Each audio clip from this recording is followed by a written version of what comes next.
ከፍ አድርጎን የጠራን ምን አጎደለብን? በሕይወታችን በኑሯችን እግዚአብሔር ባርኮናል። ክብር ይግባውና ግን በራሳችን እየወረድን አስቸገርን። ተርበው ያሻገሩልንን ቤተክርስቲያን እየበላን ማስጠበቅ እኮ አቅቶናል። መከራ በልተው ያሻገሯትን ቤተክርስቲያን አበል እየበላን መጠበቅ አቅቶናል። በባዶ እግር ያስረከቡንን ቤተክርስቲያን በመኪና ሄደን መጠበቅ አቅቶናል። እንግዲህ እኛ የምናውቀው የሚሸጥ መኪና ምናምን ነው አይደል? በጣም ትልቅ ካቴድራል ላይ አየኸው አሉኝ። ሳየው ይሸጣል ይላል። ስለ ድጋሚ መጠራት ነው። ድጋሚ ከተጠሩት አንዱ ነኝ ልበላችሁ። በቃ አብቅቷል ነገሩ። እንደ ስትሮክ ያለ ከባድ ፈተና ገጥሞኝ ነበር። ግን አሁን በፊታችሁ ቆሜያለሁ። ድጋሚ ጠራኝ ብዬ ነው የማምነው። ይሄን በራሴ ምክንያት አድርጌ የምናገረው ወንድሞቼ እህቶች፣ እግዚአብሔር ድጋሚ እየጠራችሁ ነው። ኑ በቃ አገልግሉኝ። ምን አጎደልኩባችሁ? የሚጠቅማችሁ ይሄ ነው። ብንታመም ይፈውሰን፣ ብንተክዝ የሚያጽናናን ከቤተ ክርስቲያን ሕይወት በላይ ምን አለ?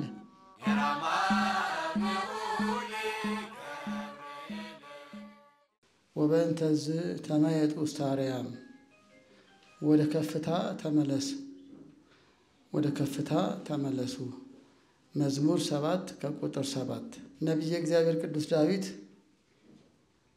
ስለ እግዚአብሔር ኃያልነት እንዲሁም ስለ ነገረ ድህነት በምስጢር በተናገረበት በዚህ በመዝሙር 7 ላይ አቤት ወደ ከፍታ ተመለስ እያለ ስለ እግዚአብሔር እንዲሁ ደግሞ ስለ ሕዝበ እስራኤል እንዲሁ ደግሞ ስለ እግዚአብሔር ሰዎች ከፍታ ወደ ከፍታ መመለስ መውረድ ዝቅ ማለት እንደማይገባ በተለያየ ምክንያት ዝቅ ያለ የወረደ ቢኖር ከፍታን አስቦ መመለስ እንደሚገባው ያስገነዘበበት ቅዱስ ቃል ነው።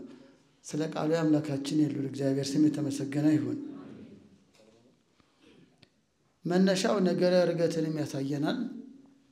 ክብር ይግባውና መድኃኒታችን ኢየሱስ ክርስቶስ ለልዕልና ሳይሆን ለትሕትና ወደዚህ ዓለም ተገልጧልና በቤተልሔም ተወለደ፣ ዝቅ አለ፣ ራሱን ዝቅ አደረገ፣ ፍጹም ፍቅሩን ሊገልጥልን በሸላቾቹ ፊት ዝም እንደሚል በግ ተብሎ እንደተናገረ መከራ መስቀልንም ሲቀበል አንዳች አልተናገረም። ክብር ይግባውና ራሱን ዝቅ አድርጎ የሐዋርያትን እግር አጠበ። በኋላም የሰው ልጆችን ፍጹም ፍቅር በቀራንዮ ገለጠ። ሞትን ድል አድርጎ ተነሳ። ወደ ከፍታ ተመለስ። አረገ እግዚአብሔር ውስተ አርያም ፄው ከፄዋ፣ አቤቱ አረግህ ባሮችንም ወደ ክብር መለስ። ወሀብ ከጸጋ ለእጓለ እመሕያው፣ ለልጆችም ጸጋን ሰጠ ተብሎ እንደተነገረ እንዲሁ ደግሞ አርገ እግዚአብሔር በይባቤ ተብሎ ቀድሞ እንደተነገረ የዝቅታ የትሕትና ጊዜ በትሕትና ራሱን ዝቅ አድርጎ የፈጸመውን ነገረ ድህነት ፈጽሞ ግብረ ዘዋብከኒ ፈጸምኩ እንዳለ አረገ። በእልልታ በቅዳሴ በውዳሴ ወደ ከፍታው ተመለሰ። ቀድሞም ከፍ ያለ ነው። ለትሕትና መምጣቱን ሲያመላክት እንጂ ከፍታ ቅድስና ልዕልና የባህሪ ገንዘቡ ነው። አረገ ሲል ግን የተዋሃደውን ሥጋ አረገ። የሰው ልጅ ክብር አገኘ። የሰው ልጅ ሰማያዊ ጸጋ ሰማያዊ ክብር እንዲያገኝ ዕርገቱ አመላከተን። እርሱም ነገረ ድህነትን ፈጽሞ ስለማድረጉም ያስረዳናል። ይህ ወቅት የነገረ ዕርገት ወቅት ነው። ከበዓሉ ረድኤት በረከት ያሳትፈን። በዚህ ላይ ብዙ ልንናገር አይደለም። የበለጠ የምናስተውለው አሁን ሕዝበ እስራኤልና እስራኤል ዘሥጋ የተባሉ እስራኤልን፣ እስራኤል ዘነፍስ የተባለን ክርስቲያኖችን ደግሞ ስለ ከፍታና ስለ መውረድ የተናገረበትን ሐሳብ እያነሳን ወደ ከፍታ እየተመለስን ነው ወይስ ዝቅ እያልን ነው? የእኛ አኗኗር እንዴት ነው? ዋናው የእኛ አገልግሎት እንዴት ነው? የእኛ ሕይወት እንዴት ነው? ዓላማው ነገረ ዕርገቱ ስንማር ሰንብተናል። በቀጣይም ቤተክርስቲያናችን ታስተምረናለች። የቤተክርስቲያን አምላክ ክብር ምስጋና ይግባው።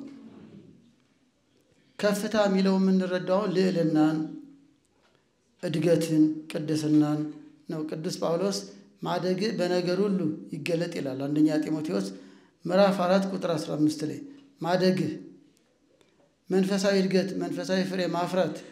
ቅዱሳን ከወጣኒነት እስከ ፍጹምነት አድገው ለቅድስና በቅተዋል።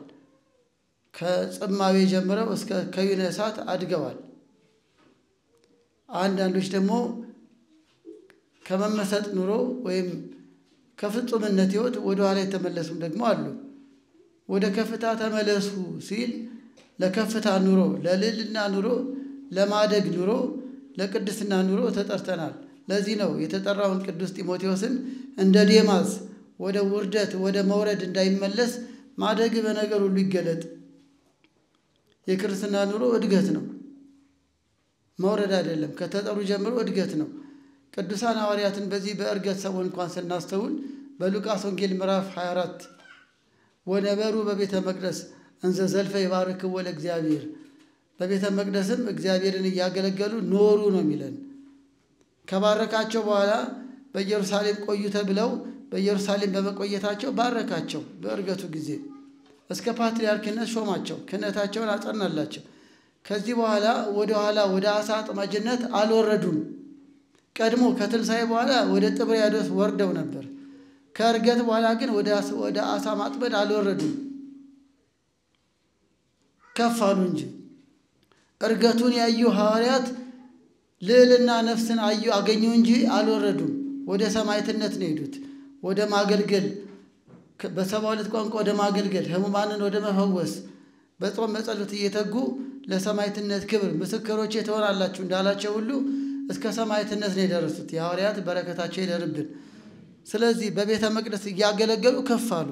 የሉቃስ ወንጌል ምዕራፍ 24 ፍጻሜ ምዕራፍ ላይ የምናየው ከፍታ ነው። ከዚያ በኋላ ወደ ኋላ ተመለሱ አይለንም። ወደ ኢየሩሳሌም ቢመላለሱም ለከፍታ ነው፣ ለአገልግሎት ነው፣ ቃሉን ለመስበክ ነው እንጂ ለተግባረ ሥጋ አይደለም፣ ለተግባረ ፈቃድ አይደለም። ወደ ከፍታ ተመለሱ። ስለዚህ ቀድሞም ከፍ ያለው አምላክ ኃያል አምላክ ጠርቷቸዋል። ኃይልን ትለብሳላችሁ ከተባሉም በኋላ የመንፈስ ቅዱስን ኃይልና ጸጋ አግኝተው ወደፊት ነው የተጓዙት። እንደ ጌታ ሳይሆን ቁልቁል ስቀሉኝ ያለው ማን ነው? ማን ነው? ቅዱስ ጴጥሮስ። ይኸውላችሁ ከፍታ ልዕልና። አስቀድሞ አላውቀውም እስከ ማለት ተፈትኖ ነበር። በኋላ ግን እንደምወድህ አንተ ታውቃለህ ብሎ ደግሞ ሁሉን አዋቂነቱን መሰከረ። በዚህ አላበቃም፣ በምን ነገር እንዲሞት ነግሮት ነበርና እስከ ሰማዕትነት ደረሰ። የእያንዳንዱን የቅዱሳን ሐዋርያት ሕይወት ብናይ ከእርገት በኋላ ከፍ አሉ እንጂ ዝቅ አላሉም። ወደ አሳ ማጥመድ፣ ወደ ንግድ፣ ወደ ግብር መሰብሰብ አልተመለሱም። ወደፊት ነው ሕይወታቸው የሄደው። ይሄው ነው ወደ ከፍታ ተመለሱ ሲል ልዕልና ነፍስን ማደግን ቅድስናን ነው። ዝቅታ የምንለው በዚህ አገላለጽ መውረድ፣ ወደ ኋላ መመለስ ነው። ቸል ማለት፣ ወደ ኋላ መመለስ፣ ለእግዚአብሔር መንግሥት ተጠርቶ ሳለ ለዓለማዊ ጉዳይ መጠመድን ነው። ዴማስ ወደ ኋላ ተመልሰዋል፣ ዓለምን ወዶ እንዳለው በሁለተኛ ጢሞቴዎስ ሁላችሁ እንደምታውቁት ቅዱስ ጳውሎስ ወደ ኋላ ተመልሰዋል። ወደ ኋላ መመለስ። ይሁዳ እግሩን ታጥቦ ነበር፣ ለደቀ መዝሙርነት በቅቶ ነበር። አዎ ዘይሴሰ እክሌ አንሳ ሰኮና በላይ ላይ እንጀራን የበላ እግሩን በላይ ላይ ያነሳ ተብሎ እንደተነገረ ወደ ኋላው ተመለሰ። ይሄው ነው ወደ ሕይወታችንም እንድናስተውለው ነው። በመጽሐፍ ቅዱስ የእግዚአብሔርን ጥሪ አክብረው ልዕልናቸውን ጠብቀው የኖሩ አሉ። በተለያየ ምክንያት ደግሞ ይወረዱ አሉ። እዚህ ውስጥ የምናነሳው ስለ ራስ እንድናስብ ነው። ቤተ ክርስቲያን ወልደ ማርያም ወለተ ማርያም ብላ ቃሏን መግባ አስተምራ ለክብር የበቁ እንዳሉ ሁሉ የወረድን ደግሞ አለን። ለመዝሙር ተጠርቶ ለዘፋኝነት የወረደ አለ። በቁርባን ጀምሮ ሕይወቱን በስካር የጨረሰ አለ። የወረድን አለን። በሰንበት ትምህርት አገልግሎት ጀምረን በሞዴልና በሙዚቃ የጨረሰ ሕይወቱን አለ። እግዚአብሔር መጨረሻችን ያሳምርልን። ወደ ከፍታ ተመለሱ። ይህች መርከብ የከፍታ ቦታ ነች። አምደ ሃይማኖት የከፍታ ቦታ ነው። መንበረ መንግሥት እንኳን ለዚህ አጥቢያና እንኳን ለእናንተ ላደጋችሁበት በተለያየ ቦታ ለተሳለመው ደጅ ለጠና ሁሉ የከፍታ ቦታ ነው። ቅዱስ ገብርኤል ተስሎ ያፈረ ማን ነው? እዚህ ቦታ አገልግሎ ተሳልሞ እንኳን አገልግሎ ተማጥኖ ያፈረ ማን ነው? መልስ ያላገኘ ማን ነው? እርሱ ለከፍታው ጠርቶናል። ግን ወርደን ይሆን? ይሄው ነው። በጥቃቅን ምክንያቶች የመውረድ ነገር እየታየ ነው። በማክበር ከፍ ያልን፣ በማዋረድ ዝቅ ብለናል። ካህናትን እንዲያከብር የተመረጠው ትውልድ ካህናትን በማዋረድ እየወረደ ይገኛል። ድሮ እግር ምንስም አሁን እግር ሰባሪ የሚሆን ትውልድ እየተካን ነው። ለቤተ ክርስቲያን የማይጨነቅ ለመንፈሳዊ ሕይወት ትኩረት የማይሰጥ ቤተክርስቲያን ተቃጠለ ሲባል ምንም የማይመስለው ትውልድ ይመጣና እከሌ ተሸነፈ ሲባል ራት በርቶ ማያደር ትውልድ ያፈራን ነው። እንዴት ነው ህይወት? ለዚህ እኮ ነው ወደ ከፍታ ተመለሱ። ነገር እርገቱም ያሳየን ከፍታን ነው። ከፍ አድርጎን የጠራን ምን አጎደለብን? በህይወታችን በኑሯችን እግዚአብሔር ባርኮናል። ክብር ይግባውና ግን በራሳችን እየወረድን አስቸገርን። እስቲ ከእነ አዳም ጀምሮ መቼም እነሱ ሊወቀሱ አይደለም፣ ግን ስለ ዝቅታ እናንሳ። አዳምና ሔዋን በክብር እንዲኖሩ በጸጋ ተከበው እንዲኖሩ እግዚአብሔር እንዳደረጋቸው ሁላችን የምናውቀው ነው። ኦሪት ዘፍጥረት ምዕራፍ 3 ላይ ዝቅ ሲሉ ግን ራቁታቸውን እንደሆኑ አወቁ። ኦሪት ዘፍጥረት ምዕራፍ 3 ቁጥር 7 ይኸውላችሁ፣ ዝቅታ ይሄ ነው መውረድ። ራቁታቸውን እንደሆኑ አወቁ። በእግዚአብሔር ጸጋ ተሸፍነው የነበሩ አዳምና ሔዋን እንስሳት እንደምን ዋላችሁ እንደምን አደራችሁ የሚሏቸው ለእንስሳት ስም ያወጡ አዳምና ሔዋን ከእግዚአብሔር ጸጋ በወረዱ ጊዜ ግን ሕግን በተላለፉ ጊዜ ራቁታቸው እንደሆነ አወቁ። እንዴት ነን አሁን? ተራቁተናል ወይስ በእግዚአብሔር ጸጋ ነው ያለነው? እንደ ድሮ እየጸለይን ነው፣ እየጾምን ነው፣ እየሰገድን ነው፣ ንስሐ እየገባን ነው፣ እየቆረብን ነው? በእውነት ከልብ እናት ቤተክርስቲያንን በፍቅር እያገለገልን ነው ወይስ እንደው በብዙ ጉትጎታ ነው? ራቁታችንን እንደሆነ ነው የሚታየን ወይስ እንዴት ነው? ይሄ ነው ከእግዚአብሔር ጸጋ መራቅን ነው። ዝቅታ አትውረዱ እያለን ነው። እየወረድን ነው ወይ? ለምሳሌ ከወንጌል አንድ ሐሳብ እናንሳ። በማቴዎስ ወንጌል ምዕራፍ 24 ቁጥር 17 ላይ ስለ ነገረ ምጽአቱ በሚናገረው የምታውቁት በምሳሌም ይነግረናል። ምልክቶች አሉ፣ ምሳሌዎች አሉ። በኋለኛው ዘመን ምልክቱን ስናይ ለሚያጠቡ ወዮላቸው በሚለው አንቀጽ ላይ ማለት ነው። በሰገነት ያለ ልብሱን ያነሳ ዘንድ ወደ ታች ምን አይበል? ንገሩኝ። አይውረድ። በሰገነት ያለ በከፍታ ያለ ወደ ታች ልብስ ያለ ልብሴን ላንሳ ብሎ ወደ ታች አይውረድ። ምንድነው? ሰገነት ልዕልና እኮ ነው። የክርስትና ኑሮ ንስሐ ሥጋው ደሙ ድለዋኒክሙ ንበሩ እንዳለው ተዘጋጅተው የእግዚአብሔርን መንግሥት ለመውረስ መጠበቅ እያገለገሉ ጽናት ነው እኮ ልዕልና። አይውረድ እታች የተባለ ምንድነው? ወደ ዓለም ወደ ፈቃደ ሥጋ ልብሱን ያነሳ ዘንድ የተወውን ዓለማዊ ግብሩን ይፈጽም ዘንድ ወደ ታች አይውረድ። በእውነት ወደ ልዕልና እየሄድን ነው። እንደው ከግል ኑሮ እስከ ቤተክርስቲያን አገልግሎት በእውነት ሰገነቱ ላይ ነን ወይስ እየወረድን ነው? ሕሊናችሁ ይወስነው። እውነት አድገናል? እያንዳንዱ ምዘና ብንሰጥ አምደ ሃይማኖት እንዴት ነው? ከድሮ አገልግሎት አሁን ሰፈር ስለራቀ ኮሪደሩ እንደዚህ ስለሆነ አይደለም። እንዲሁ ስለ ሕይወት ስታስቡ፣ ስለ ቡድንም አገልግሎት ስታስቡ እውነት በየትኛውም ዘርፍ ከቤተ ክህነቱ እስከ ሰንበት ትምህርት ቤት እውነት ልዕልና ላይ ነን? እውነት ቤተክርስቲያን ልዕልናዋን ጠብቃ እያስከበርናት ነው ወይስ እያስወቀስናት? ከኔ ጀምሮ ከኔ በላይ ያሉትን መናገር ባልችልም እንዴ ተርበው ያሻገሩልንን ቤተ ክርስቲያን እየበላን ማስጠበቅ እኮ አቅቶናል። መከራ በልተው ያሻገሯትን ቤተ ክርስቲያን አበል እየበላን መጠበቅ አቅቶናል። በባዶ እግር ያስረከቡንን ቤተ ክርስቲያን በመኪና ሄደን መጠበቅ አቅቶናል። እንዴት ነው ኑሮ? እንዴት ነው ይህን የመሰለ ገዳም ያስተላለፉልን? ይህን ሰንበት ቤት ያስተላለፉልን? እንዴት ነው ለትውልድ እዚህ ያደረሳችሁት? እየበላችሁ እየጠጣችሁ ነው እንዴ? እዚሁ እያደራችሁ በያዋራው እየራባችሁ እየጠማችሁ አይደል እንዴ? ሰንበት ትምህርት ቤት እንኳን ማስተላለፍ የተቻለው። ታዲያ እንዴት ነው? ሰገነቱ ላይ ነን ወይስ ወርደናል? አሁን እንዴት ነው? ልጆቻችን አሉ፣ ትውልድ አለ። በእውነት ነገር ሃይማኖት በደንብ ይነገራል። ነገር ሃይማኖት በደንብ ያውቃል ልጆቻችን ልዕልና። ስለዚህ ከእግዚአብሔር ጸጋ ሲርቁ ወረዱ። አትውረዱ እንዳለው መውረድ እየበዛ ነው። በሌላ ምን ለምሳሌ እስራኤል ኦሪት ዘጸአት ምዕራፍ 16 ላይ ወደ ከፍታ ተመለሱ ከተባሉት አንዱ እስራኤል ዘሥጋ ናቸው። ከሰማይ መና እያወረደ መገባቸው፣ ከድንጋይ ውሃ እያፈለቀ። እነርሱ ግን አጉረመረሙ። መና ሰለቸን እስኪሉ ድረስ ደረሱ። በእግዚአብሔር ላይ አጉረመረሙ። ስለዚህ ወረዱ። ሕዝቦቼ የሚላቸውን ሕዝብ አለ ኦሪት ዘጸአት ምዕራፍ 32 ላይ። መውረድ ይሄ እኮ ነው። ከማመስገን ይልቅ መማረር፣ ማጉረምረም፣ በጥቃቅን ምክንያት ከእግዚአብሔር ጸጋ መራቅ። እስራኤል መና ከማውረድ በላይ ምን ያደርግላቸው? በእውነት ለሥጋው ደግሞ ከማብቃት በላይ ጤና ከመስጠት በላይ ምን ያደርግልን እግዚአብሔር? ከፊት ቀድሞ ብዙ ነገር ያደረገልን ምን አጎደለብን? ምን አጎደለባቸው? እነርሱ ግን ወርደው ተገኙ፣ አጉረመረሙ። ጭራሹን ኦሪት ዘጸአት 16 ላይማ የግብፅን ኑሮ ተመኙ፣ ባርነትን ተመኙ። በቤተ ክርስቲያን ሆነው አይ ለዚህማ ዓለማዊ መሆን ይሻላል የሚሉ አሉ። ሰበካ ጉባኤ ሆኖ እንዲህ ከመጨቃጨቅ ድሮ ይሻለኝ ነበር ብለው የቤተ ክርስቲያን ጉዳይ ተጋፍጠው መከራ ተቀብለው ወደፊት ከመሄድ ይልቅ እንዴ ለዚህማ ቄሶቹ እንደዚህ ከሆኑ ሰንበት ተማሪዎች እንደዚህ ከሆኑ እንደ ድሮ እዛው ዓለማዊ በሆነ አይሻልም እንደሚሉ አሉ። እስራኤል የእግዚአብሔርን ማዳን ዘንግተው የግብፅን ኑሮ ተመኙ። ይሄው እኮ ነው። ሰንበት ትምህርት ቤት እንዲህ ከሆነማ ምን አጨቃጨቅ፣ ለዚህ ዓለማዊ አይሻልም እንዴ ብለው የሚርቁ አሉ። እግዚአብሔር ልቦና ይስጥልን። እንዲህ ከሆነ አዎ ደካሞች ነን፣ አሰናካዮች ነን። ሆኖም ግን የሰማዩን ተመልከቱ አለች እንጂ ቤተ ክርስቲያን እንደኔ ያለውን ደካማ ተመልከቱ አላለችም። በሰማይ ያሉ የጸኑትን ተመልከቱ ነው። ይሄንን ባለማስተዋል ልክ እንደ እስራኤል የሰማዩ አምላክ ባህር ከፍሎ የሚያሻግራቸውን አምላክ ዘንግተው የግብፅን ባርነት ተመኙ። መውረድ ማለት አይደለም፣ በአስተሳሰብ መውረድ። የእግዚአብሔርን ስራ ዘንግተው ሙሴን ግን እዩ የእግዚአብሔርን ማዳን እዩ አለ። ከፍታ ይሄ ነው።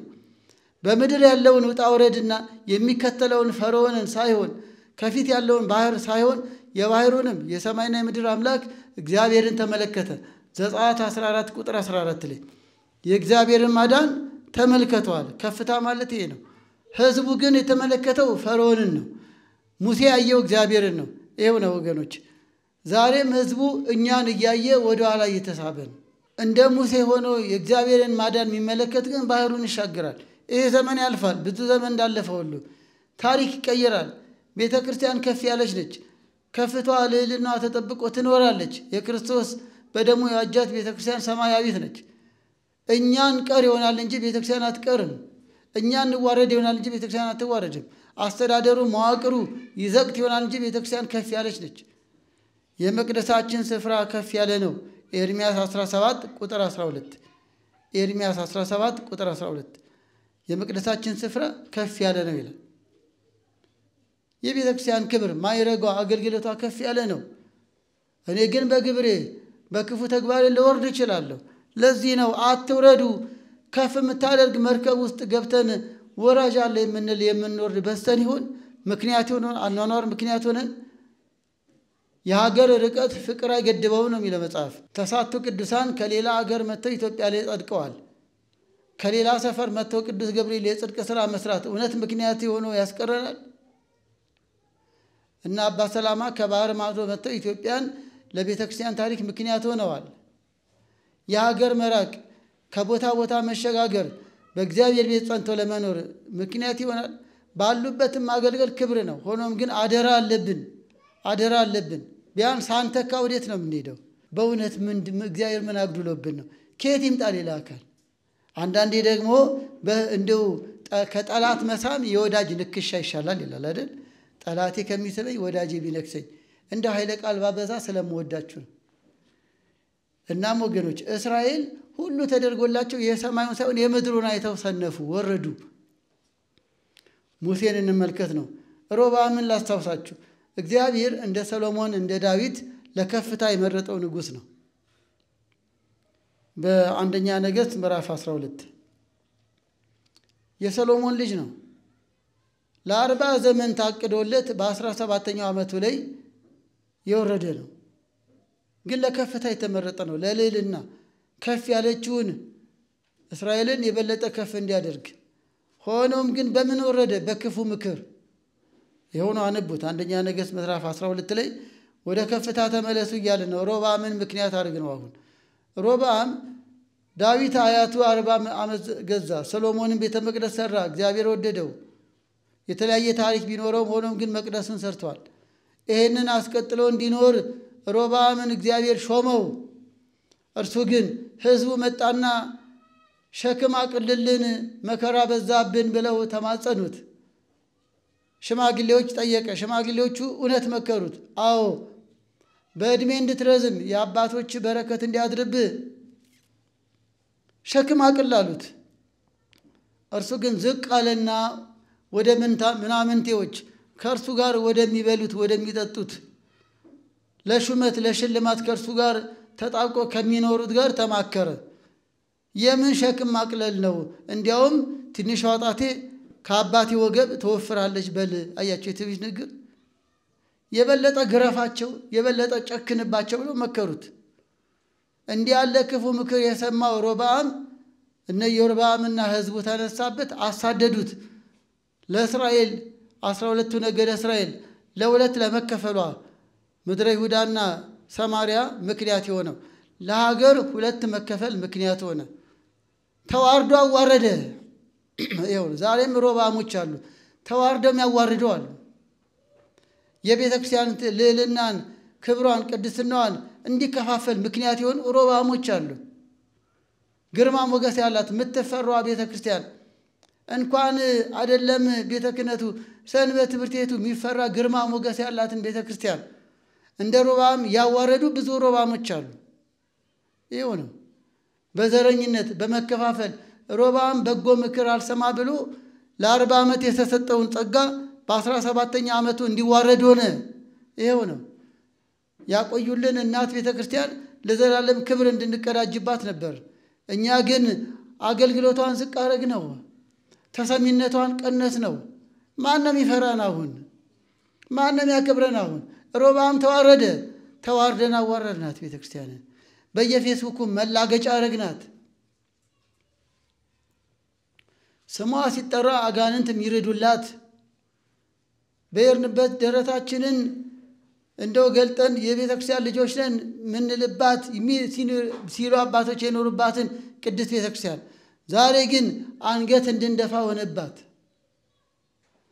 ዛሬ ቆብና ነጠላ አድርጎ መሄድ የሚያስከብር አልሆነም፣ የሚያዋርድና የሚያስገድል እየሆነ ነው።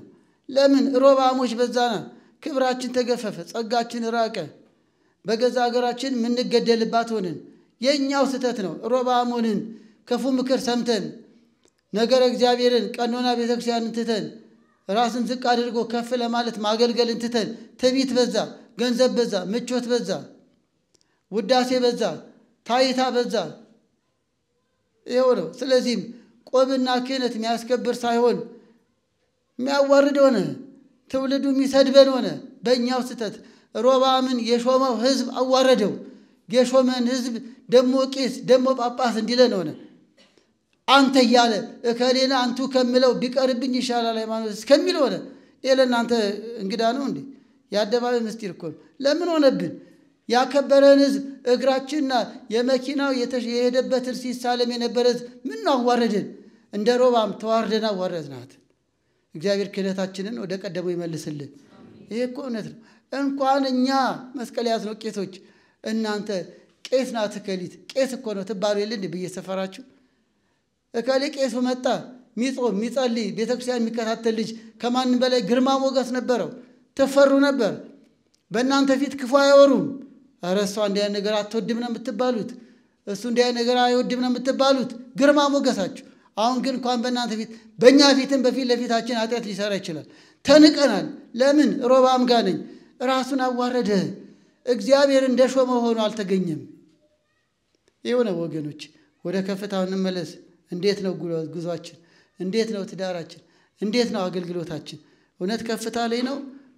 እውነት እግዚአብሔር እንደ ዳዊት እንደ ሰሎሞን እየተደሰተበት ነው ወይስ እንደ ሮብዓም? ስለዚህም በእውነት ከፍታን ስናይ ከፍታቸውን ጠብቀው ይኖራሉ። ለምሳሌ በእግዚአብሔር ቃል ታንጸው ፍጻሜያቸው በከፍታ ያለፋል። ኒቆዲሞስን ብናነሳ በሌሊት ወደ ጌታችን ሊማር መጣ። የምታውቁት ነው በዮሐንስ ወንጌል ምዕራፍ 3 ላይ። በኋላም የጌታን ሥጋ ሲገንዝ ነው የተገኘው። የታደለ ነው በእውነት በረከቱ ይደርብን። ይኸውላችሁ ከፍታ ፈያታዊ ዘየማንን አስተውሉ። ይኸውላችሁ ክርስትና የመስቀል ጉዞ ነው።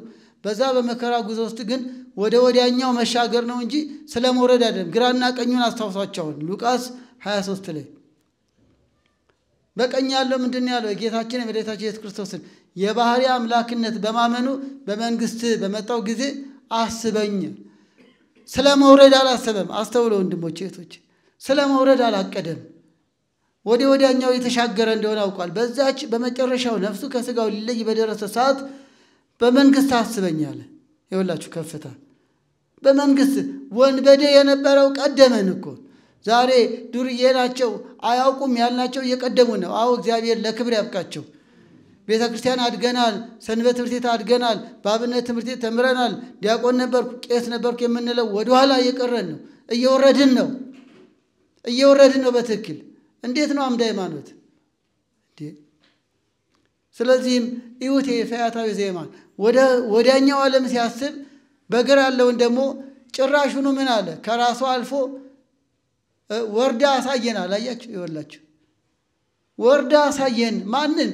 የክብርን ባለቤት ክብር ይግባውና መድኃኒዓለም ኢየሱስ ክርስቶስን። እስቲ ውረድ አንተ አለው።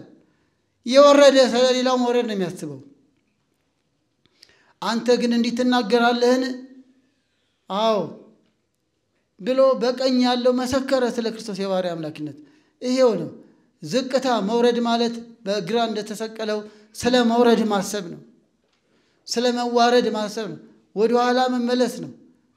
በዚያች በመጨረሻው ሰዓት ደግሞ እንደ ፈያታዊ ዜማን ስለ ወዲያኛው ሕይወት ማሰብ ነው። እንዴት ነው ጉዛችን? በመስቀል ላይ ሆኖ ስለ ወዲያኛው ሕይወት ያሰበ እኛ የትኛው መከራ ላይ ሆነን ነው? እየበላን ነው፣ እየጠጣን ነው፣ እየሰራን ነው፣ በትዳር እየኖርን ነው። በዚያ በችንካር ላይ ሆኖ ስለ ወዲያኛው በመንግስት አስበኝ ያለው የዚህ ሰው ሕይወት እንኳን አያስተምረንም? እንዴት ነው? በተሟላ ሁኔታ ላይ ሆነን ስለ ወዲያኛው ሕይወት ስለ እናት ቤተ ክርስቲያን ልዕልና እያሰብን ነው ወይስ ነገሮች ተወሳሰቡብኝ፣ ጉዳይ በዛብኝ፣ ስራ በዛብኝ፣ ሰፈሬ ራቀብኝ እያለን እየወረድን ነው? ወደ ከፍታ ተመለሱ። ይኸው ነው ወገኖች። ይልቅም በዚህ ዘመን ልዕልናችንን ጠብቀን የቅድስት ቤተ ክርስቲያን ልዕልና ልናስከብር የሚገባን እኛው ነን። ወደድንም ጠላንም አሁን ያለነው እኛው ነን። ቀጣይ ልጆቻችን ይህን ወንበር ተተክተው አገልግሎቱን እስከሚያስቀጥሉ አደራ አለብን። የተጠራለትን አደራ ያዝ ብሏል ቅዱስ ጳውሎስ በቆላስይስ ምዕራፍ 4 ላይ። ከካህናት እስከ ሰንበት ቤት አገልግሎት አደራ አለብን። ይህ አደራ አስቀድሶ መሄድ ብቻ አይደለም፣ ነገ አስቀዳሽ ምናመጣው እኛ ነን። በጎቼን ጠብቅ ሲባል እንደየደረጃችን ነው። ግልገሎች አሉን፣ ልጆች አላችሁ፣ ሕፃናት አሉን፣ አዳጊዎች አሉን። ወደ መዝሙር እየመጡ ነው፣ ወደ ድቁና እየመጡ ነው። በየቦታው አብያተ ክርስቲያናት እያነጽን ነው፣ እያደስን ነው። እግዚአብሔር ይመስገን። አገልግሎቱ እየታደሰ ነው። ህንፃ እየገነባን ነው። ህንፃ ሥላሴ እየገነባን ነው። ሊያስተምረን ይገባል። ይህ ታላቅ ነገር ነው። ለፍጻሜ ያብቃልን ቅዱስ ገብርኤል። ግን ደብሮ አበበ፣ ለመለመ፣ አማረ ነገ የሚያስቀድሰው ማን ነው? ነገ ዳዊት የሚያስተዛዝለው ማን ነው? እርግጠኛ ነኝ አስጊ ነገር ሊያሳስባችሁ ይችላል። አሁን እንደምንም በግድ መጣን። ሌላ ጊዜስ እንዴት ነው መዝሙር ክፍሉ? እንዴት ነው ትምህርት ክፍሉ? አምደ ሃይማኖት እንዲህ ነበር። ያላችሁበትን ችግር እረዳለሁ። የኔም አንዱ የህይወት አካል ሊሆን ይችላል። በያለንበት አጥቢያ የገጠመን ጉዳይ ነው። አሁን ግን የምናወራው ስለ እግዚአብሔር ፍቅርና ስለ ከፍታ ነው። ለከፍታው ደግሞ መስቀል ላይ ተቸንክሮ ምክንያት አልሆነውም እያልኳችሁ ነው። እንኳን ለገጣፉና ራብሳ መሄድ መስቀል ላይ ያለው ስለ ወዲያኛውን ያሰበው የቦታ ርቀት ባህር ማዶን የምታውቁ 2 ሰዓት ተጉዘው ያስቀድሱ የለ እንዴ? እውነት 2 ሰዓት የሚያስጉዝ ቦታ ሄደን ይሆን? በእውነት የአምደ ሃይማኖት ልጆች በያሉበት ይንገሯችሁ።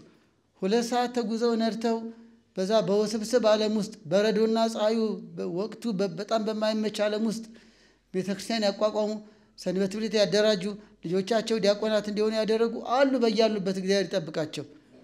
እውነት ምክንያት ሊሆነን ነው ያደግንባትን የተወለድንባትን በቃል እግዚአብሔር የተወለድንባትን ከፍ ያለችውን ሰንበት ትምህርት ቤት ከዚህ በላይ ከፍ ለማድረግ እውነት ምንድን ነው የሚያቅተን? ከወሰንን ከልብ ከተነሳን ቀድሞስ ከሩቅ አይደል የምትመጡት? የአምደ ሃይማኖት ፍቅር እንኳን እዚህ ያደጋችሁትን ሁላችን ከጉለሌ ይሰባል ነበር እንዴ? ከፍ ያለ ነው ደብራችሁም ሰንበት ትምህርት ቤቱም። ርዕሳችን ወደ ከፍታ ተመለሱ ነው። ዝቅ እንዳይልብን በምኑ በአገልግሎቱም በዝማሬውም በርቀት ትምህርቱም በእያንዳንዱ በቃል እግዚአብሔርም እንዴ ስንት ቀሳውስት ያፈራ ሰንበት ትምህርት ቤት እኮ ነው። እነ መልአከ አርያም ብርሃኑ ጎበና ዛሬ በሜሪላንድ ታላቅ ደብር አቋቁመው ቤተክርስቲያን እያገለገሉ ያሉ የዚህ ፍሬ አይደሉ እንዴ? ስም በመጥራቴ የእናንተ ወንድሞች አባቶች ስለሆኑ ነው። የውዳሴ ከንቱ አይደለም። ስማቸውን ባላቅም ስንት እህቶችን አጋል እግር አጥበው ቤተክርስቲያን እንድንቀድስ አድርገው ያስተናገዱኝ የግቢ ገብርኤል ልጆች በባህር ማዶ አይቻለሁ። እናንተ ታውቋቸው ይሆናል። እኔ ስማቸውን አልያዝኩም፣ ይቅርታና። ስንት እኮ በአረብ ሀገሩ፣ በአፍሪካ ሀገር፣ በአሜሪካው፣ በካናዳው አምደ ሃይማኖት ከፍ ያለ እኮ ነው። እኔ ሩፋኤል ያደግኩት። እናም ከሩፋኤል እየመጡ እዚህ የተማሩ የሚመለሱ መዝሙር የሚያስጠኑን በይበርጥም ትምህርት ሃይማኖት የሚያስተምሩን ወንዶች አይደሉም ሴቶች ነበሩ። ለኔ ሞዴሎች የነበሩ እነሱ። ሰንበት ትምህርት ቤት ለኔ ባለውለታዬ ነው። መስቀል ያስኩት በሰንበት ትምህርት ቤት ስላለፍኩ ነው። ይሄን መሰክራለሁ። እናም ከፍ ያለ እኮ ነው። ለእናንተ ላይ ታወቃችሁ ይችላል እንዴ? ከፍ ያለ እኮ ነው። እንግዲህ አልኳችሁ አሁን በፊታችሁ የቆምኩት እንደው የእናንተ አሻራ አለ ማለት ነው። የአምድ ሃይማኖት አሻራ እኔ ላይ አለ ማለት ነው። ያውም ሴቶቹ እንግዲህ እኔ ላይ አሻራቸው አለ። ከዛ በኋላ እንግዲህ ወደ ኮሌጅም ወደ አብነትም ሄድን። ግን መሰረቷ እሷ ነች። እግዚአብሔር ይመስገን። ቸሩ አምላክ አመሰግነዋል። በእናት ቤተክርስቲያን በሰንበት ቤት ባላድግ እንደው ዝም ብዬ ወይ አረቄ ጠጫውኝ ይቀር ነበር። አሁንም ጥሩ ሰውኛ አይደለም። ግን ቢያንስ እናንተ ፊት ያቆመኝ ዓለምን ያዞረኝ መስቀል ያስያዘኝ ሰንበት ትምህርት ቤት ነው። እኔ ሚኒስቴር አይደለሁ፣ የባለጸጋ ልጅ አይደለሁ። የባለጸጋ ቤተክርስቲያን ግን ልጅ ነኝ። ለዚህ ደግሞ የእናንተ ማሻራ አለ። ከፍ ያለ ነው ሰንበት ትምህርት ቤቱ። ከዚያ ስንት ልጆች አፍርተዋል። እኔ እንደውም ደካማ ማረባ ነኝ። ስንት ጎበዞች አሁን ባህር ማዶ ሄደው የሚያገለግሉ እዚህ የመጡ ከዛ በኋላ እነሱ አምድ ሃይማኖት ሲሉ እንደው ልባችን ላይ ተቀረጸ። የማልዘነጋው ታኅሳስ ገብርኤል ይመስለኛል በተከታታይ ዓመት አደር መርሐ ግብር አለ አይደል? አዎ። ከዛ በኋላ አዳር ይዘውን መጡ። ጥያቄና መልስ አለ። እንደውም አንድ ጊዜ አንድ ጓደኛችን ጥያቄና መልስ አሸንፎ የቅዱስ ገብርኤል ስዕል ተሰጥቶት እስካሁን ቤቱ አለ። ቄስ ነው እሱም። እግዚአብሔር ይጠብቀው። ሆነ እዚህ አድረን እኮ ነው። እኔ አልቻልኩም። እሱ አሸነፈ። ውድድር ተደርጎ ደብራችንን አስጠራ። ከዛ ቅዱስ ገብርኤል ስዕል ተሸለመ። እስካሁን አለ ቤቱ ስዕሉ። ቅዱስ ገብርኤል ሁላችን ይባርከን። እዚህ የመጣ እናድር ነበር። ከብዙ ጊዜ በኋላ እንደውም እንድሰብክ ተመደብኩ። በጣም ደስ አለኝ። አንድ ጊዜ አዳር ላይ የሆነ ትምህርት አስተምር ተብዬ ስብከት ተመደብኩ። የዛን ቀን ማረሳውም እዚህ ቦታ ነው የመጣው ልማር ነበር። ታኅሳስ ገብርኤል አድሬ ጠዋት ታቦት አክብሬ ወደ ጉለሌ በእግሬ ነበር መለሰው። አሁን ለማስተማር በምቃቴ ገና በድቁናዋ ጊዜ አመስግኛለሁ። አሁን ደግሞ ቄስ ሆኜ በማመስገን እግዚአብሔርን አመሰግነዋለሁ። ከፍ ያለ ነው። ይሄን ከፍታ እንዴት ነው የምትጠብቁት ልጆቻችን? ምክንያት አታብዙ። በቃ ይሄው ነው። ህይወት ይቀጥላል። ተርበው ነው እዚህ ያደረሱት። እኛ እየበላን በታክሲ መምጣት ምንድነው የሚያቅተን? ግዴላችሁን ቁርጠኛ እንሁን። ቤተክርስቲያን ታሳዝነን ማን አላት? አሁን እዚህ ያላችሁ ልጆች ብትቀሩ ዛሬ ጉባኤው ታጎል አይደል? ይኸው እኮ ስብሰባ ላይ የአገልግሎት ድርሻ ላይ ባትኖሩ በቃ እኮ ይሄን የመሰለ አዳራሽ እኮ ይዘጋል እኮ በቃ። እስቲ በዓይነ ሕሊና አስቡት። ክፉ ተመኘ እንዳትሉኝ። ዝግ ቢሆን ምን ልትሆኑ ነው እንዴ? ባህር ማዶ ላይ አማኝ ጠፋ እያሉ ካቴድራላቸውን እየሸጡ እኮ ነው። የሚሸጥ ካቴድራል እዛ ሲያትል ከሚባል አለፍ ብሎ ስፖክ የሚባል ትንሽ ከተማ አለች። ከዛ እንግዲህ እኛ የምናውቀው የሚሸጥ መኪና ምናምን ነው አይደል? በጣም ትልቅ ካቴድራል ላይ አየኸው አሉኝ። ሳየው ይሸጣል ይላል። ይሸጣል። በጣም የሚገርመው ግን የኛ ልጆች ገዙት። የኛዎች እመቤታችን ታቦቷ ገባ። እግዚአብሔር የተመሰገነ ይሁን። እኔ ግን የታሰበኝ ትውልድ ካልቀረጽን ነገ ይሄ ነገር ይመጣብን። ምንም ቢሆን መቼም እግዚአብሔር ይጠብቀናል። ግን እንደ ሰውኛ ማሰብ አለብን። አሁን ሌላውን መቼም እስከ ሽያጭ አይደርስብንም፣ እግዚአብሔር ያደርግብን። ግን ሕፃናት መርሐ ግብር ቀረ ተብሎ የሆነ ቀን ሪፖርት እንዳይቀርብ ነው የምንፈራው። በቃ የሰንበት መደበኛው መርሐ ግብር ታጎለ ተብሎ ይሄ እንዳይሆንብን ነው። ያማሩ ቤተክርስቲያናት ሰርተን ያማረ ህይወት ያለው የሚቆርብ ትውልድ ካላፈራን እንዴት ነው? ምን ያህል ካህናት ልጆቻችን እያዝን ነው? ምን ያህል ሰንበት ትምህርት እየመጡልን ነው? እንዴት ነው? ከፍ እያለ ነው። ስለዚህ ደጋግም የማነሳው አገልግሎቱና ጥሪው ከፍ ያለ ነው። እኛ ግን አንዳንዴ ስናስተውለው እየወረድን ነው። ምክንያት ይኖራል፣ ግን አሁን ስለ ምክንያት ማንሳት የለብንም። እናም ወገኖቼ ከፍ ያለችዋን ቤተክርስቲያን ከፍ ያለችዋን ሰንበት ትምህርት ቤት በቅድሚያ ህይወታችንን እንዲህ ይላል እኮ መጽሐፍ ቅዱስ ስር ሰዳችሁ ታነጹ ይላል። ቆላስይስ ምዕራፍ 2 ቁጥር 7 ላይ ስር ሰዳችሁ ታነጹ። ይህን ሐሳብ በደንብ ተረዱኝ። አንድ ነገር እርግጠኛ ሆናለሁ። እንደው ሰው ቅሳችሁም የሚያስመሰግን ነገር እንዳለ ወቁ። እርግጠኛ ነኝ ዛሬ የመጣችሁት ስር የሰደደ መታነጽ ስላላችሁ ነው። እግዚአብሔር ይባርካችሁ። ሰንበት ትምህርት ቤቱ ወራዊ ጉባኤ አዘጋጅቷል። አትቅሩብን፣ ተሳተፉ ስትባሉ ያደጋችሁባት ቤተክርስቲያን የቅዱስ ገብርኤል ተራዳይነት የሰንበት ትምህርት ቤት ፍቅር ይዟችሁን ስር የሰደደ ግንዛቤ ስላላችሁ ግን አሁን እሺ እናንተ እንደዚህ ሆናችሁ ልጆቻችንስ ስር ሰዳችሁ ታነጹ ያለው እኮ ነው። ሰንበት ትምህርት ቤቱን ሊዘጋ ነው ይባል እርግጠኛ ነኝ በታምር ማያነባ የለም። ደሜን እሰጣለሁ እንጂ አይዘጋትም ነው የምትሉት እርግጠኛ ነኝ። እግዚአብሔር ያጽናችሁ። ለምን መሰላችሁ? ወደ ምንም ሆነ ምን ስር የሰደደ ነገር አላችሁ። ብዙ ትዝታ አለን።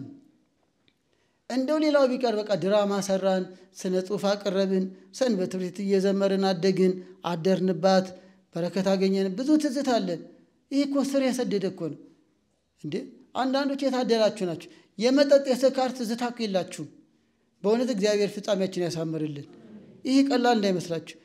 ትዝታችሁን አውሩ ብትባሉ እኮ ትዝታችሁ ግሸን ማርያም፣ ቁልቢ ገብርኤል፣ ቅዱስ ገብርኤል ስታገለግል ስታጸዱ፣ የካህናት ልብስ ስታጥቡ። አሁን እርግጠኛ ነኝ ለጽዋ ማህበር ድንገት ትገናኙ ድረስ ስትገናኙ ለሻይ ቡና ስትገናኙ የምታወሩት ስላስተዳደጋችሁ ነው። እንደው ያኔ ትዝ ይልሻል እንዲህ ጉዞ ሄደን በአምደ ሃይማኖት እንደዚህ አይነት መርሃ ግብር ተካፍለን። ይህ እኮ መታደል እኮ ነው። የስካር ዝም ብሎ የአስረሽ ምቹ ትዝታ እኮ የላችሁም። ትዝታችን እኮ ነች ቤተክርስቲያናችን። ይህ እኮ ተመስገን ነው። ግን አሁንስ ያኔ መሰለ ትዝታ ይዘን አሁንስ ግን ወርደናል። አሁን የቱ ጋር ነን? ገዳም ሄደን ስንጠመቅ ሰዓታት ስንቆም ማህሌተ ጽጌ ስንቆም ትዝታችሁ ይህ ነው። አቤት መሪጌታ እከሌ አቤት መምህር እከሌ ሲያዜሙ ያን ጊዜ ክቡር አባታችን እገሌ ወረቡን አቤት መምህር እገሌ ጥምጥማቸው ካባቸው ትዝታችሁ ይሄ ነው። አሁንስ ወርደናል። ስለ ዘፋኝ ነው የምናወራው፣ ስለ ሊቁ ነው የምናወራው። እውነት ስለ እግር ኳስ ነው የምንጨነቀው፣ ስለ ሰንበት ትምህርት ቤቱ ነው የምንጨነቀው። ያ ከሆነ ወርደናል። አዳራችን የእግር ኳስ ነው ወይስ የቤተ ክርስቲያን ነው? በቃ ነው። እግር ኳስን እየጠላው ወይም እየተቸው አይደለም። ግን ትዝታችን የት ነው? ምን ነበር ያኔ የሚያስጨንቀን እንዴ? በእውነት እዚህ መድረክ ላይ ዝግጅት ታቀርባላችሁ ሲባል እንቅልፍ አይደል የምታጡት? ሰንበት ትምህርት ቤት ትዝታችሁን ልቀስቅስ እንዴ? ድራማ ታቀርባላችሁ ሲባል ድራማውን አጥንተን ተናበን እዚህ ቦታ ላይ ያንን ገጸ ባህሪ እስከምናቀርብ እንዴት ነው ጭንቀታችን? እንዴት ነው ያ ትዝታ? ሌሊቱ ሙሉ ማታ ማታ ተመላልሰን ተገናኝተን ዝናብ አንል ብርድ አንል ምሳ በላው አንል ቁርስ አለፈኛ አንል። ደግሞ የሰንበት ትምህርት ትዝታ እንዴ! ጥምቀትን ለማክበር መዝሙር ጥናቱ እንዴት ነው? ከመቼ ነው የሚጀመረው? መዝሙር እንዳያልፈን የማመስገኛ መዝሙር ማገልገያ ልብስ ለብሰን ለማገልገል በታቦቱ ፊት ለመሰለፍ የነበረን ጉጉት አሁን አለ እንዴ? እንዴ ልብሱን ቤታችን ይዘነው ስንሄድ እንዴት ነው የምናስቀምጠው? እንዴ የሰንበት ቤት ዩኒፎርም አንድ ቀን አሳድሩ ሲባል አንድ ሳምንት አሳድረን የተቀጣውበትን ዘመን አስታውሳለሁ። ልብሱን ወድጄው እኮ ነው። በቃ የግድ አጥባችሁ ኑ ተባለ። አንድ ሳምንት ቁም ሳጥን ተሰቀለ። በቃ ልብሱ ሲገባ ቤተክርስቲያን ቤት የገባች ነው መሰለን። እኔ ብቻ አይደለም ወንድሞቼ እህቶቼ፣ የሰንበት ቤቱ ልብስ እኮ ነው። ያጉጉታል እንዲያውን እንዴ ቃጭል ይዘን ወደ መንደር ምን ሄድ አይደለን እንደኛ አንመለስም ብለን በቃ እንዴ ተሰጥቶናል እንዴ። የቤተክርስቲያን ትዝታ ተነግሮ ያበቃል እንዴ? ለአባቶች ያለው ፍቅር፣ ለማህሌት ለአገልግሎት ያለው ፍቅር ሳምንቱ አልደርስ ብሎን እንዴት ነው የምንቁነጠነጠው? በእውነት ዋሸው አልደርስ ብሎን መርሃ ግብሩ በቃ እንደዚህ ገና ማክሰኞ ነው ዛሬ እንዴ እሁድ ቀረ እንዴ እሁድ። አሁን ግን ወርደን ይሆን እንዴት ነው? አሁን ደግሞ ወራይ ጉባኤ መጣ ደግሞ እዛ ድረስ ልሄድ ነው የምንለው ወይስ ደረሰልኝ የኔ ጉዳይ ነው? እንዴት እየሆነች ነው ሰንበት ትምህርት ቤቴ? ወገኖች ወደ ከፍታ ተመለሱ። ስር ሰዳችሁ ታነጹ። ይሄ ነው። ይህ የትምህርት ሃይማኖት ቤት ነው። እንዴት ነው አቋማችሁ? እንዴት ነው ልጆቻችሁ? ምንም ማናችንም እንኳን እኔ አብሬያችሁ ያደግኩ ማንም አምደ ሃይማኖት ከተባለ የትምህርት ሃይማኖት ቦታ ነው። በዜማ የሚታወቁ ቦታዎች አሉ። ደብተሮቹ የሚባሉ አጠገባቸው አሉ። የየቦታው ጸጋ ይለያያል። ሁሉም በጎ ነው። ሁሉም የቤተክርስቲያን ጌጥ ነው። እግዚአብሔር ይመስገን። ለምሳሌ አሁን ከእናንተ የቀዳ ነው በጣም የትምህርት ሃይማኖትና የግዕዝ መዝሙራት ብቻ ቦታ እንዲሆን ሰንበት ትምህርት ቤት በይበልጥ ሊቀመንበር ሆኜ 6 ዓመት ሰርቼ አገልግያለሁ እና ዋና ሞዴላችን እናንተና ተምሮ ማስተማር ነበሩ። እግዚአብሔር ይመስገን ትንሽ መስመር ያዘልንም ሰንበት ትምህርት ቤቱ ትምህርት ላይ እንዲያተኩር በቃ ልክ እንደ ሰንበት ትምህርት ቤቱ አቋም ነበር። ከእናንተ ወስደን እኮ ነው። ትምህርት ሃይማኖትን የማያውቅ ዘማሪ ምን ይሰራልናል? ከበሮ መጥቶ ለመሄድ አይደለም የሚለው በቃ ልክ ፉከራችን ነበር። ስለዚህም ያቅማችንን እኛ ሳንሆን አባቶች፣ መምህራን፣ እህቶች፣ ወንድሞች ታግለዋል። ከእናንተ ኮፒ እያደረጉ እያመጡ ይኸውላችሁ። ለሌላ እኮ ብዙ ምክንያት ሆናቸዋል። አሁን እንዴት ነው? ምስጢረ ሥላሴ እንዴት ነው? ነገረ ማርያም እንዴት ነው? አምደ ሃይማኖት እንዴት ነው? ወርዷል ወይስ ከፍ ብሏል? ይሄው ነው። ልዕልናው በሰገነት ያለ አይውረድ። ሰገነት ላይ እኮ ነበራችሁ። ወደ ሕይወትም ነው። ንስሐ ላይ ያለ ሰው ከንስሐ ርቋል። በተክሊል የተጋባው ዝቅ ብሏል፣ ከቁርባን ርቋል። በሰንበት ትምህርት ቤት ተጋብተው ዛሬ አጀንዳ አይደለም እንጂ ስለ ጋብቻ ተናገር ብትሉኝ የበለጠ የአገልግሎት ዘርፌ እንደሆነ የምትረዱ ይመስለኛል። ብዙ ትዝብትም አለኝ። እሱ ሌላ ጊዜ አቀርባለሁ እግዚአብሔር በፈቀደ ጊዜ። በሰንበት ትምህርት ቤት ተጋብተን እየቆረቡ የሚኖሩ በጣም አስደንጋጭ ነው። ለምሳሌ አንዷን ምሳሌ ላምጣ። በሰንበት ትምህርት ቤት አድገው በተክሊል በቁርባን የተጋቡ 100 ሰዎች መጠይቅ ከተጋቡ 8 ዓመት ይሆናቸው። ከጋብቻችሁ በኋላ ምን ያህል ቆርባችኋል? ንስሐ እየገባችሁ ቆርባችኋል ወይ ነው መጠይቁ። 100 የሰንበት ትምህርት ቤት አባላት በቁርባን ለተጋቡ ከ3 ዓመት በፊት የነበረ ጥናትን በለው መጠነኛ 8 ዓመት ጋብቻ አብረው ይኖሩ ናቸው። በጣም የሚገርማቸው በ8 ዓመት በጋብቻ ህይወት ውስጥ ድጋሚ አልቆረብንም ያሉት 67% ነው። አስደንጋጭ ነው አይደል? በሰንበት ትምህርት ያደጉ በተክሊል አጨብጭበን እልል ብለን የዳር ናቸው። 8 ዓመት ውስጥ አንዴም አልቆረቡም 67%። እንግዲህ አስሉት። ሰንበት ትምህርት ያልኩት ያለ ምክንያት አይደለም። ተምረው አድገን ከውስጡ አድገን ግን ከዛ በኋላ ወይስ በቃ አንቺ ቆረቢ አይመቸኝም ይላታል። እንኳን ሰንበት ትምህርት ቤት ላይ ቁርባንም እኮ እየተግደረደርን ነው። ወርደናል እኮ እኔ እንኳን አይደለም አንቺ ሂጂን አይመቸኝም መባባል ቀርቶ ቁርባንም ንስሐ አባት ጋር በቃ አንተ ሂድ እባክህ ስራ በዛብኝ ልጆቹን ማን ያዝልኝ? ንስሐ አባት ጋር 8 ዓመት ሄደው ማያውቁ ቆርቦ ማያውቁ ባለ ትዳሮች በዝተዋል። ይሄ ማለት መውረድ አይደለ ወንድሞች እህቶች? ከዚህ በላይ መውረድ አለ?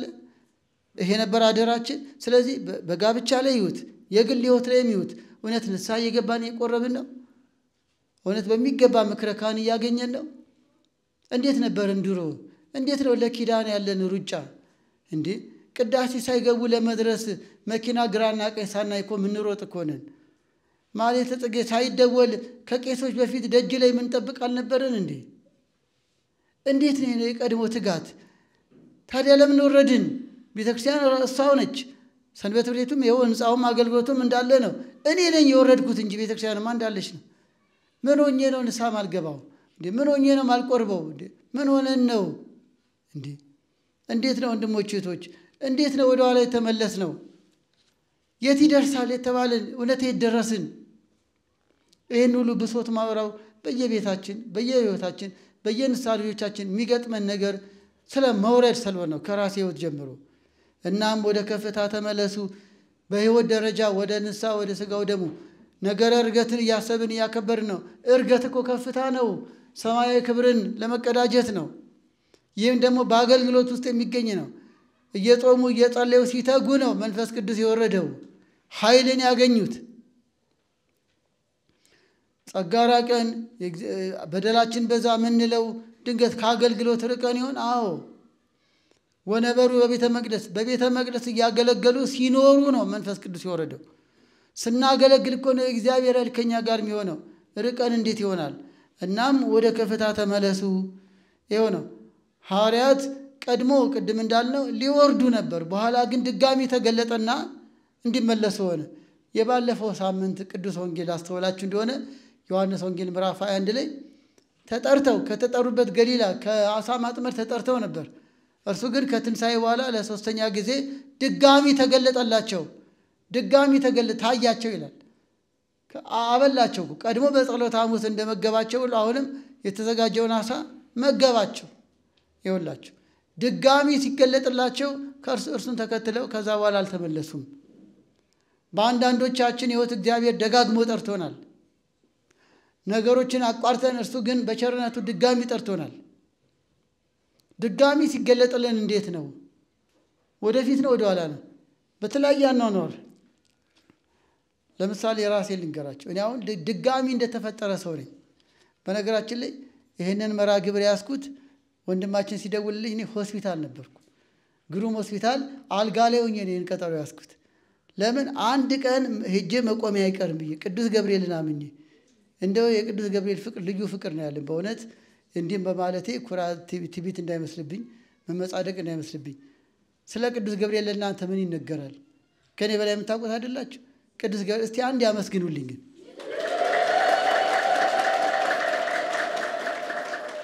አንደኛ ቅዱስ ገብርኤል አድኖኝ በፊታችሁ እንደሚያቆመኝ በእውነት ያለ ጥርጥር አምኜ ነው በልጆች ጸሎትም ሁለተኛ ይሄ መርሃ ግብር ስለተነገረኝ ወድጄ ነው በቃ ደስ ብሎኝ ነው ግን ይገርመኛል ቤተሰቤም ገርሞታል ዛሬ መጥቼ በማገልገሌ ምክንያቱም ራሱ ቀጠሮ እሺ እግዚአብሔር ከፈቀደ ብያለሁ ወንድማችን አሁን ትንሽ ደከም ብሎኛል በዛ ሰዓት ይገርማቸዋል ስልክ ማናገርበት እጅ እዚህ ላይ መርፌ አለ በመርፌ ነው በላይ የሚከታተለው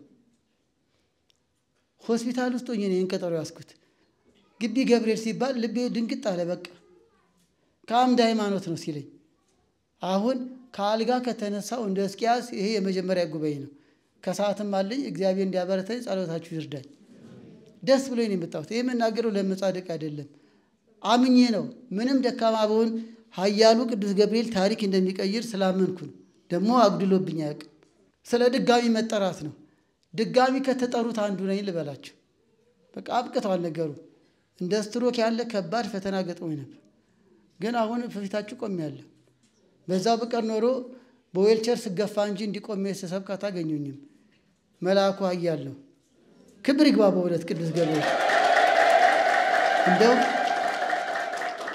ሆዲ በሳል ስለሱ ተናግሬ አላበቃም የሚገርም እኮ እንዲህ ያለ መልአክ ይዛችሁ ታዲያ ወደ ኋላ ልትዱ ነው አልጋ ላይ እግዚአብሔር ይረዳው ወስታራተ ህማሙ አው እግዚአብሔር በመኝታው ሳለ ይረዳዋል ድሮ ጥቅት ነበር አሁን ግን በህይወት ያየሁት እኛ ኮንሰፕት ካለን እንጂ በኑራችን አናቀውም አሁን ግን ጣይም ወታ ምሩ ከመሄር እግዚአብሔር አይደል እግዚአብሔር ቸር እንደሆነ ቅመሱት አየሁት እኮ አበቃ የተባለው ጉዳይ ድጋሚ እኮ ነው እቺ ነገር ያመጣብኝ ድጋሚ ጠራቸው ከዚህ በኋላ ምን ቀልዳለ እንዴ ድጋሚ ጠራኝ ብዬ ነው የማምነው ይሄን በራሴ ምክንያት አድርጌ የምናገረው ወንድሞቼ እህቶች እግዚአብሔር ድጋሚ እየጠራችሁ ነው ኑ በቃ አገልግሉኝ ምን አጎደልኩባችሁ የሚጠቅማችሁ ይሄ ነው ብንታመም ይፈውሰን ብንተክዝ የሚያጽናናን ከቤተ ክርስቲያን ህይወት በላይ ምን አለ ምእመናን መተው ካህናት መተው እግዚአብሔር ይማር ሲሉኝ እንደሚመረኝ አመንኩ በቃ ይሄ ብቻ ያጽናናል እኮ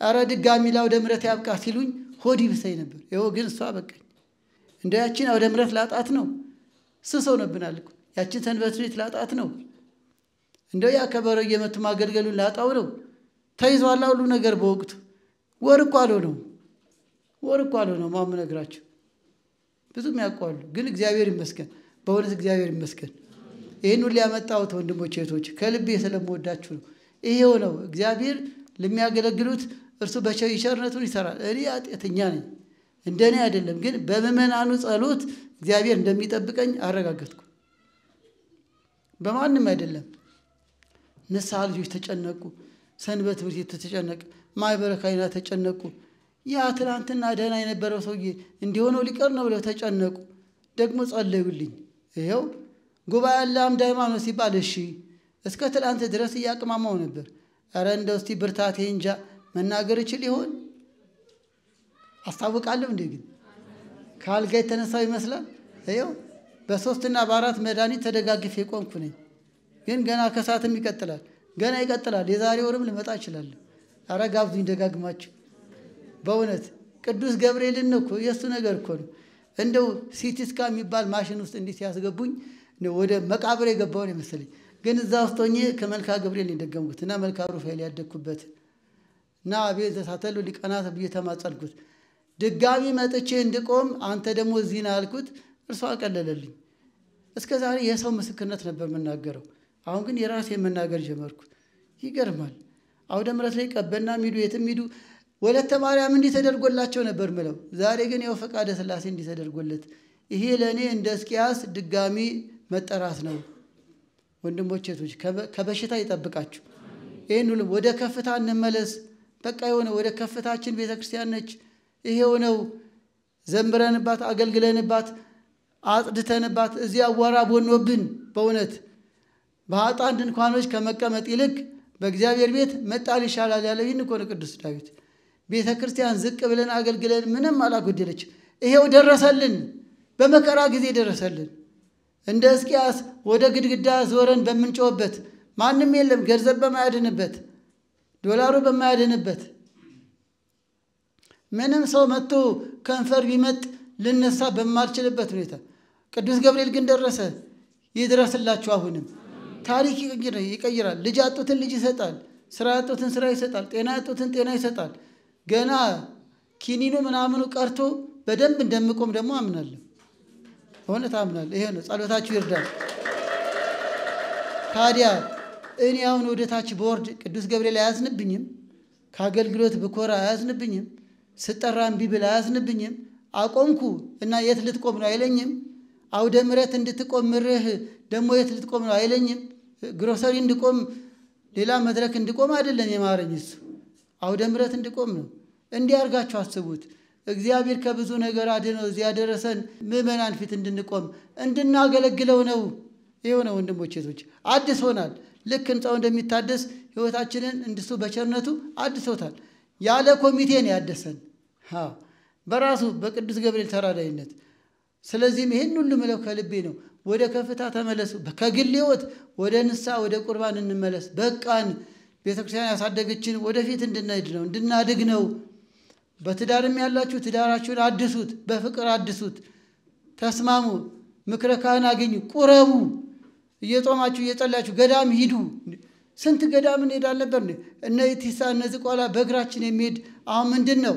ከለገጣፎ ግቢ ገብርኤል ለመምጣት ከበደልን እንለው። ኢቲሳ እኮ በእግር ሄደናል። ዝቋላን እኮ በእግር ወተናል። እንዴ ከተለያየን ግሸን ማርያም በእግር ወተናል እኮ። ለመጀመሪያ ጊዜ ቅዱስ ላሊበላን ያየሁት በእናንተ ሰንበት ትምህርት ቤት ነው። ምስክርነታችሁ በዛ። አሁን ልትኮሩብኝ ነው። ኩሩ፣ ግድ የለም። እንደዛን ጊዜ የነበሩ ልጆችን አሁን አላስታውስም። ጉዞ አዘጋጅታችሁ ቅዱስ ላሊበላ ጉዞ ተዘጋጀ። መጥቼ ተመዘገብኩ። ተንከባክበው ወስደው ቅዱስ ላሊበላን አክብረን በሰላም ተመለስን። የቀረን የለም። እዛ አሁን ረስቼዋለሁ። ከዛ በኋላ በሚዲያ ደረጃ ይጃለሁ፣ ግን እንደ መጀመሪያው ጉዞ አልሆነልኝም። ይኸውላችሁ ቅዱስ ላሊበላን ያሳለመኝ የእናንተ ሰንበት ትምህርት ቤት ነው። እናም ይኸውላችሁ በእንዲህ ያለፈ ከጉለሌ መጥቼ እዚህ ተመዝግቤ ተጓዝኩ። አሁን ያ ትጋት አለ የለም? እንዴት ነን ልጆቻችን? ስንት ገዳም ስንት አገልግሎት እንዳልሄድን ምንድነው ምክንያታችን? አሁን ሲሞላልን ያውም ሲመቻችልን በእግራችን ሄደን መኪና ስናገኝ እንሰልፋለን። ያለ ደሞዝ ኖረን ደሞዝ ስናገኝ እንሰልፋለን። የሚገርም እኮ ነው እንዴ! አንድ ዳቦ መግዣ እኮ የሌለን እኮ ነን። ምን ይዋሻል? እዚህ ጦማችሁን ትውሉ የለ እንዴ? ፍርፋሪ ደጅ ሰላም ካለ እንበላለን፣ ከሌለ ባዷችሁን ነው የምትሉት። አሁን ምሳ እየበላን በየአይነት እየበላን እንሰንፋለን። ለሌላ የሚተርፍ ኪሳችን እያለ እግዚአብሔር ይመስገን በሉ እስቲ። በእውነት በእግር እየመጣን ዝናብ አናቅ ምን አናቅ የሚረባ ጫማ የሌለን ልጆች ዛሬ በመኪና እየመጣን ማገልገል እንሰንፋለን። ለራይድ አተን ነው ለታክሲ አተን ነው። እግዚአብሔር ይመስገን እርሱ ከፊት ቀድሞልን ምን አጎደለብን? ቅዱስ ገብርኤል ምን አጎደለባቸው? በእውነት ክብር ይግባው አምላካችን። ስለዚህ እህቶቼ ወንድሞች ወደ ከፍታው እንመለስ። በሕይወት ደረጃ ወደ ንስሐ ወደ ቁርባን፣ በአገልግሎት ደረጃ ደብሩን አምደ ሃይማኖትን እናስከብረው፣ ወደ ቀደመ ከፍታውን መልሰው። ይህንን እንዲያርጉ አይደለም። መጀመሪያ እኛ እንገኝ፣ ከዚያ ልጆቻችን ይተኩ፣ ሌሎች ወንድሞች እህቶች ይተኩ።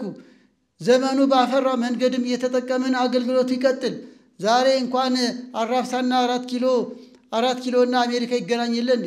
በቨርቹዋሉ በምኑ በኦንላይኑ ትምህርት እንሰጥ የለ እንዴ? ለእናንተ ቴክኖሎጂ እኮ በእጃችሁ ነው። ስንት ምክንያት አለ ማሳደጊያ፣ ከፍታውን መጠበቂያ ብዙ ዘዴ አለ። በእጃችሁ ነው ሙያው። ስንት ባለሙያዎች አላችሁ ለሀገር የምትተርፉ እንኳን ለሰንበት ትምህርት ቤት። ከፍታውን በየትኛው መንገድ እንጠብቀው።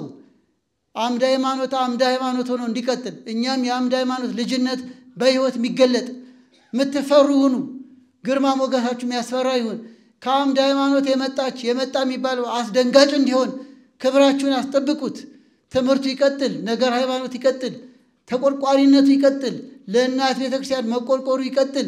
ይሄ ነው የእናንተ ጌጣችሁ፣ ክብራችሁ ይሄ ነው። ግርማችን ቤተክርስቲያን ነች። የሚያምርብን ስለ ቤተክርስቲያን ስንቆረቆር ነው። ሕይወታችን እሷ ነች። ስለዚህም ወደ ከፍታ ተመለሱ እንዳለው ቸሩ አምላካችን እንዳንወርድ ይጠብቀን። ቅዱሳን አበው ከጠማዊነት እስከ ከዊነት ሰዓት እንደደረሱ ሁሉ እኛ ለዛ ማድረግ እንኳን ባንበቃ ቢያንስ ሰገነቱን ጠብቀን ከሰገነት ሳንወርድ ቢያንስ ሳንወርድ ለመኖር እንሞክር። እንደው ከዚህ በላይ ከፍ ማለት ቢያቅተን ሳንወርድ እንደ ወንድሞቼ ይሄን ያዙልኝ አለመውረድ ቢያንስ ቁርባናችንን ጠብቀን ቢያንስ ንስሐ መግባታችንን ጠብቀን ቢያንስ አጽዋማትን በክብር በጠበቃችን ጸሎታችን ጠብቀን በቀን 7 ጊዜ የምንጸልይ እኮ ነበርን እንዴ! አሁን እንጃ በዓለ ሃምሳ ላይ ውዳሴ ማርያም ደግመን ይሆን? አብይ ጾም ላይ እንዴት ነበርን? በዓለ ሃምሳ እኮ የመንግሥተ ሰማያት ምሳሌ ነው። እንደ መላእክት እየዘመሩ እየቀደሱ እያወደሱ የሚኖሩበት ምሳሌ ነው እንጂ ከጸሎት ይራቃል እንዴ? በአብይ ጾም ብዙ ንስሐ ልጆችን እያስተናገደ አሳልፈናል። በበዓለ ሃምሳ የሚደውልም የለም። ተረስቷል። በቃ ውዳሴ ማርያም ሆኖ ንስሐ አባትም ትዝ አይለንም። በቃ ፍየል ቁርጡ ምናምን ቅቅሉ ጥብሱ ይሄ ነው እንዴ ሰንበት ትምህርት ቤት? ይሄ ነው እንዴ ማደግ? እውነት ከፍታ ማለት እውነት እየጸለይን ነው? እውነት ኪዳን እያደረስን ነው? ታዲያ ምንድነው ወጣ ገባ ያለ አኗኗር እንዴት ነው የሚሆነው? ይሄው እኮ ነው። ራሳችሁን ታዘቡት። እውነት ኪዳን አደርሰናል? እውነት በአብይ ጾም በደንብ በበዓለ ሃምሳ መስገድ ባይቻል አስቀድሰናል? እውነት ጠዋት ውዳሴ ማርያም ደግመናል? እውነት የማታ ጸሎት አደርሰናል እንዴ? እንዴት ነው ተፈቶ እንደተለቀቀን የሆነው? ወይስ ያንኑ ከኃጢአት መጾምን ጠብቀን ነው በዓለ ሃምሳን ያከ? አሁንም ጊዜ አለ። ቢያንስ እስከ በዓለ ሃምሳችን ሳምንት እየጸለይን እንክረም። ጾሙ ሲመጣ ደግሞ ለንስሐ ወደ ከፍታ እንመለስ። እስቲ የሐዋርያት ጾምን ሐዋርያዊ ተልእኳችንን በሚገባ ለመፈጸም በንስሐ ከፍ የምንልበት እናድርገው። በሥጋው ደግሞ እንቀበለው። እስቲ ሐዋርያት ጾምን እግዚአብሔር ጊዜ ሰጥቶናል፣ ድጋሚ ጠርቶናል። ይኸው እኛ ብንርቅም ሌሎች ቢያፈርሱባችሁም እርሱ ግን የሰማዩን ገንብቷል። ስለፈረሰው ቤት ሳይሆን ስለላይኛው ቤት እያሰባችሁ በርቱ። መቅደሳችን በሰማይ ነው፣ ሀገራችንን በሰማይ ነው። በቀጥታም ይሁን በተቃራኒ ተልእኮ አርቀውናል። እኛ ግን አንርቅም ብለን ሙጭጭ እንበል። ብዙም ያርቅ ብዙም ይፈትን ብዙ ከእግዚአብሔር ቤት እንድንርቅ የሚያደርጉ ነገሮች ሊታቀዱ ይችላሉ። እኛ ግን በፍጹም እንበል። ይሄው ነው። ጨለማን ማውገዝ ብቻ ሳይሆን ሻማን እናብራ። በቃ እንዲሆነ ፈረሰብን ራቀብን ጨለማውን ማውራት ብቻ አይደለም፣ ሻማ መለኮስ ነው። እንደው ዛሬ ጨለማ ሆነ እያሉ ጨለማ ውስጥ ከማደር ሻማ ማብራት እኮ በቃ ይሄው ነው። እዚህ ጋር ፈረሱብን እዚያ ጋር እንደዛ ሆነብን ከማለት ማብራት ነው። ሻማውን ሕይወትን መስጠት ነው፣ ራስን መስጠት ነው፣ መቀጠል ነው። ይሄ ነው። ሰይጣን እየታገለን ከሆነ እልከኛ መሆን ነው። አንወጣም፣ አንሄድም ከቅዱስ ገብርኤል አንርቅም። በቃ ተተክያለሁ። ተኩላንም እንቱ ውስተ ቤተ እግዚአብሔር። በቃ በእግዚአብሔር ቤት ተተክያለሁ፣ አልሄዳትም። ቤቴ ቢፈርስ እኔ አልፈርስም። ሰንበት ቤቷ አይፈርስም። ሰፈሩ ቢፈርስ አገልግሎቷ አይፈርስም። እየተረዳችሁ ነው? ግን ይሄው ነው። ውጩ ቢያምር እኛ ውስጡ እናሳምር አገልግሎቱን። ይሄው ነው። ጠላትም ይሁን በቀጥታም ይሁን በአዎንታዊ ይሁን ባሉታዊ ፈተና አለብን። እኛ ግን ሙጭጭ እንበል፣ ተኩላን እንተከል። በቃ ይሆን አንለቅም፣ ዓላማዬን አልለቅም፣ ከመርከቡ አልወርድም። ይሄው ነው። እስከ ወዲያኛው ሕይወት ያደግኩባትን እናቴን ቤተክርስቲያንን አልለቅም። ልጆቼን ይዤ እገባለሁ፣ ጓደኞቼን ይዤ እቀጥላለሁ፣ ጉዞ ይቀጥላል፣ አልወርድም እንበል። ይሄው ነው ወገኖች። እግዚአብሔር አምላካችን በንስሐ በሥጋው ደሙ በአገልግሎት ደረጃም አገልግሎታችን አደራችንን ጠብቀን እንኖር ዘንድ የቅዱስ ገብርኤል ተራዳይነት ከሁላችን ጋር ይሁን። እግዚአብሔር ያክብርልን፣ ሰንበት ትምህርታችን ያስፋልን። ወስብሐት ለእግዚአብሔር።